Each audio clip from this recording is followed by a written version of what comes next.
Dynamo and electric motor.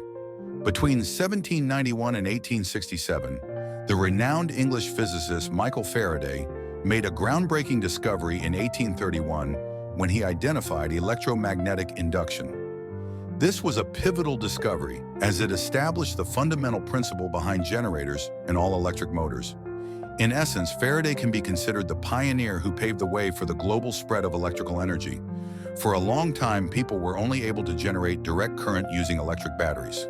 As a result, when the International Exhibition of 1867 sought to light one of its sections with electric arcs, massive battery arrays had to be installed atop the Arc de Triomphe in Paris. The realization of the first dynamo, however, is credited to a Belgian carpenter named Zénobe Gramme. Working as a turner in a galvanization workshop in Paris, Gramme found the old batteries covered in leaden green residues to be filthy and unpleasant. He was so disgusted by them that he shared his thoughts with his fellow workers and set out to find a cleaner way to generate electricity. Gramme joined the Paris branch of a Belgian company that specialized in electromagnetic devices. With great diligence and patience over many years, he eventually succeeded in creating the first rotating machine that could produce a direct current. This became known as his famous dynamo. This initial dynamo was essentially a large, thick ring made of soft iron, around which copper wire was wound.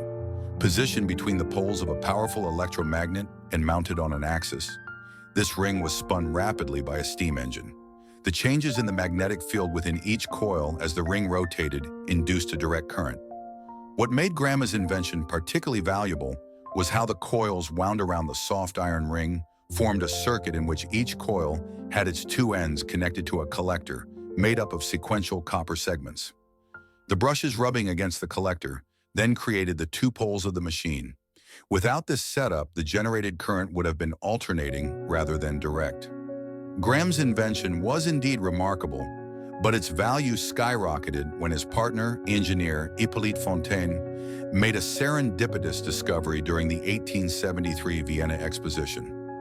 Just hours before Emperor Franz Joseph inaugurated the fair, Fontaine accidentally realized that the machine could also work in reverse, as an electric motor. At the exhibition, Fontaine and Gramme displayed two dynamos, one large and one small, positioned about 250 meters apart. Due to an assembly error made by Fontaine, the smaller dynamo broke down. In an attempt to fix it, Fontaine connected the larger dynamo to the smaller one using a long wire. To everyone's amazement, the smaller dynamo started to spin. What was once a generator had now turned into a motor. By making this mistake, Fontaine had also inadvertently demonstrated the transmission of electrical energy over a long distance for the first time. Michael Faraday, to whom the fields of electricity and industry owe a great deal, also made numerous other contributions to science. He managed to liquefy all known gases and discovered benzene in coal tar.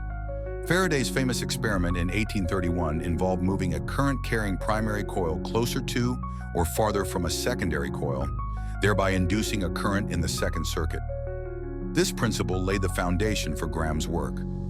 Gramme's ring.